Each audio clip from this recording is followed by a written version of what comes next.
Hey fellow peers, Sofia Static here, and welcome back to another installment of Closeted Anime Geek. This is a series where I discuss, review, and analyze things related to anime.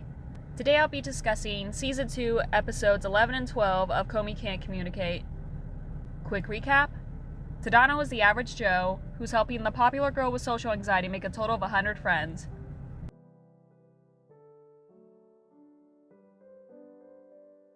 It's the day after Valentine's Day, and Komi is thinking about how she handled giving Tadano treats. She almost doesn't want to go to school because she's so embarrassed on how she handled it.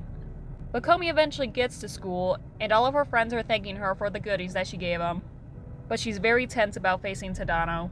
He thanks Komi for the sweets, but she runs off again as a response. Just like the previous episode. Okay, the next segment is absolute Ren yandere bullshit, so I'll be quick with this. Komi has a small tear in her tights, and it's blown out of creepy, fetishized proportion. Mind you, there's nothing wrong with most fetishes, just don't be a fucking creep about it, and don't apply it to youth. I swear to God. Blech. On a lighter note, we meet a new character.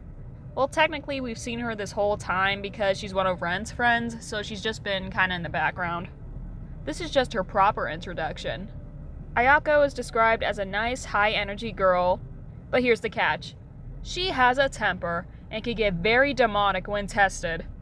She runs into many lawn red lights and other little relatable annoyances. These are the traits I expected from a character like Makoto, but I'm glad it wound up being Ayako-san.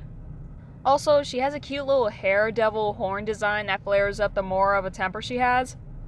It's kind of a common design choice, but it seems to be utilized well, so I'll take it. Ren has known Ayako since grade school and highly advises to stay clear of her when she has a temper. The day is not working in this character's favor because more annoying shit keeps happening to her. One of the ways she calms down is by eating. Everyone is relieved at first when lunch rolls around. That is, until she spills some juice on her uniform. Luckily, Komi is able to save Ayako from going over the edge by catching her tangled earbuds before they drop in the sink. She even untangles them for her, which Ayako is tearfully grateful for. In the following segment, we meet Amami Sato, a pushover. This is shown to us immediately because she comes in early just to clean the whole classroom before anyone else is there. And we get a montage of people asking her for stuff and her saying yes to all their requests. She even says yes to requests that haven't even officially been asked. Some dude even asked for her or her mom's panties, and she considers it with no hesitation. The girl he's with, Ayako, calls out the absurdity of the situation. She even tries training Amami to say no. You can imagine how that goes. Then the dude requests her grandma or great-grandma's panties. First off, dude, what the fuck? Second, have some damn self-respect, Jesus. Luckily, the dude gets punched by Ayako. The reason why Amami is such a yes person is because she feels good when she does good. But Ayako tells her that people will just take advantage of her. Amami winds up offering to carry a big stack of papers for Tadano, but it's obviously too heavy. Komi swoops in and takes about half the stack, and assures her that if she needs anything, then it's okay to ask. Tadano then takes about the other half, while Amami and Komi split their half. Komi's assertion of being open to help resonates with Amami because she doesn't ask anyone for help because it's a stressful thing to ask. She asks Komi to help clean the classroom in the morning, and Komi agrees to help. Tadano and Najimi pitch in to help too. In the last segment of this episode, Komi is curious about Kato's shogi puzzle book, and Tadano is wrangled into it too. Kato gives them a shogi puzzle to figure out, but an argument between Komi and Tadano starts over a pawn movement, their first official fight. Even when class is in session, things are tense between Komi and Tadano. I was wondering when they'd have their first fight. Luckily, it was over something small and nothing melodramatic like a friendship betrayal or something. Luckily, Kato is able to mediate the argument and things turn out fine.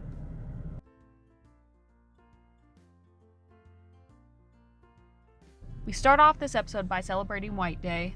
So White Day is a holiday where you give reciprocal gifts to people who gave you Valentine's Day gifts. We should really celebrate that over here, my god. Where's the Hallmark marketing for that? Anyways, we are shown that Tadano's still replaying the events of Valentine's Day in his head. He's wondering what he should get Makoto and Komi for White Gaze. He's also wondering what he should get for White Day gifts. Apparently, certain gifts have certain meanings, so he doesn't want to screw it up. So he decides to ask his sister for help by saying it's for a guy friend, but she knows better. She first needs to know if her brother received friend or love chocolates, because it will affect the gift that Tadano wants to give. After determining that Tadano likes the person that he wants to give the gift to, his sister steps up and insists that they should go to the department store for a White Day gift. See, in this episode, White Day falls on a Saturday, so the students celebrate early on Friday. Most receive their gifts accordingly. Tadano is about to invite Komi for a meal afterwards, but accidentally invites Makoto since he's his cover-up. And technically Makoto did give him a gift, so this is his White Day gift to Makoto. We find out that Tadano, Makoto, Naruse, and his friend Komatani go get beef bowls after school. Where's that segment? I don't want to still, I want to see the whole goddamn segment. I like their dynamic, they're cool. It was nice in the field trip arc, what the fuck? On actual White Day, Tadano is determined to hand over his gift to Komi more directly since he failed to give it to her during the beef bowl date. He gets to her house and is nervous, planning on just handing it to her at the door. Komi isn't home, but her mom insists he stays over to wait. Specifically in her room, okay? Her dad comes in with a drink and an intimidating aura. Tadano nervously tries to make a good impression on him, but also explain himself as to why he's there and all that. Before her dad could respond, Komi busts in and shoves her dad out of her room. Now we got two nervous teens in a teen girl's room. What you gonna do? Both are nervous and awkward as to how to go about this visit. Tadano takes initiative to give her his White Day gift. It's revealed to be a nice smelling hand cream and a tiny piece of candy.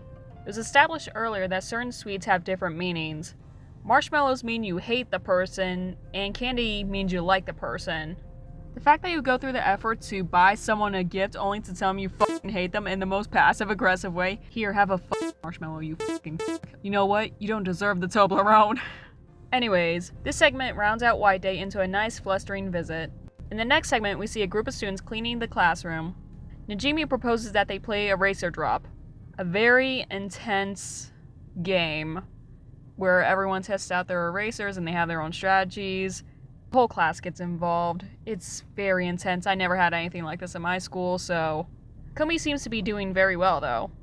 But Tadano notices that she's acting off and asks if anything is the matter. But she doesn't respond. Eventually, everyone goes home except for Tadano and Komi for student council reasons. Komi finally admits what's wrong and admits that she feels sad because the end of the year assembly is coming. This means there'll be new classes, and the time she spends with her current classmates might diminish. Tadano understands and becomes reflective of the past year, or in the viewer's case, the past 2 seasons. This reflection includes the friendships Komi has made. Tadano tries to make a comparison of the situation with the rain that's falling outside, but he fails. Najimi then comes back and they decide to walk home together in the rain. In the end, Komi just hopes for another good year, rounding out this season in a soft, reflective way. I will say, I'm glad we explored 2 characters that we've seen before but haven't officially met. I know there's more to this story, especially through the manga, but I'll say it again. Why the fuck is Komi still friends with Ren? I don't get it. And I've noticed that a majority of the community doesn't like Ren either, so yeah, just... Komi, I understand you have a goal, but you could spare one person in your friendship goal and easily make it up with someone way better. Just get her out of here, Jesus Christ. However, unlike season 1, there was not an after credits scene confirming that there'll be another season. So, I have no idea if this will be one of my last videos covering this anime, but we'll see in the future. Thank you for watching. If you enjoyed this, be sure to like and subscribe. Just like I did with season 1 of Komi, I'm gonna do a video about my overall thoughts on season 2 of Komi Can Communicate, so watch out for that. If you made it this far, answer me this. Do you like rainy seasons? Let me know in the comments down below. Until next time, stay safe out there and enjoy the weather, my fellow peers. Bye.